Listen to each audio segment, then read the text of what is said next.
əvvəlcə birgə foto çəkdirildi.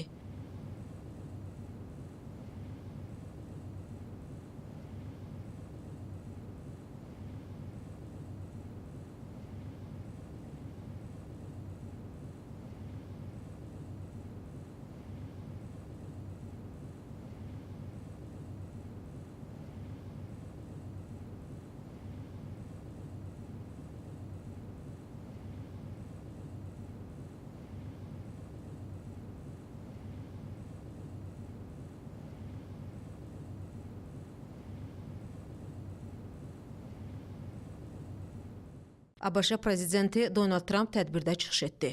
Prezidentliyi dövründə 8 münaqişəyə son qoyduğunu deyən Donald Trump vurğuladı ki, iki çox vacib ölkə arasında sülh əldə edib və bunu heç vaxt unutmayacaq. ABŞ prezidenti Azərbaycan və Ermənistan liderlərinə regionda yaranan sülhə görə təşəkkür etdi. Orada sonda əyləşən cənabı görürük. O gülümsəyir. Siz 30 ildən sonra sülhdə yaşamağı öyrənirsiniz, elə deyilmi? 30 il müharibə gedib və biz onun öhdəsindən gəldik. Sizə çox minnətdaram. Əla iş gördünüz. Siz dostumsunuz, ofisimə gəldiniz. Dediniz, mən 22 il, hətta 23 il mübarizə apardım. Bax, onunla. Onun həmkarı isə dedi, mən də 7 ildir rəhbərəm.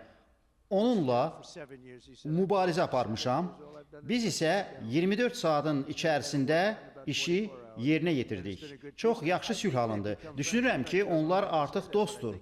Mən bəlkə bunu söyləməli deyiləm. Fikrimcə onlar artıq dostdur. Elə deyilmi?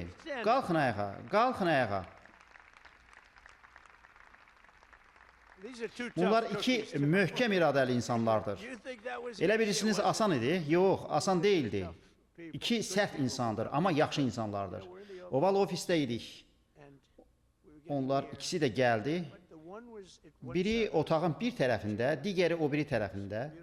Masa arxasında iki gözəl oturacaq var idi. Biri otağın bir yerində, digəri başqa yerində. Dedim onlara, bəlkə bir-birinizə yaxın gələsiniz.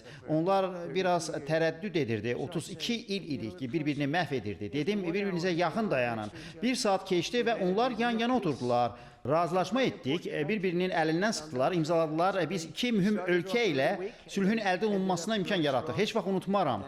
Yavaş başladılar, sonra isə qəti addımlar atdılar. Siz özünüzdən çox fərəhlənə bilərsiniz. Gözəl hadisədir. Təşəkkür edirəm. Baxın, 32 il. Sonra digər dövlətlərin nümayəndələrinin çıxışları dinlənildi. İclasın sonunda Sülh Şurasının maliyyə intizamı və şəffaflığı prinsipləri haqqında qətnaməsi imzalandı.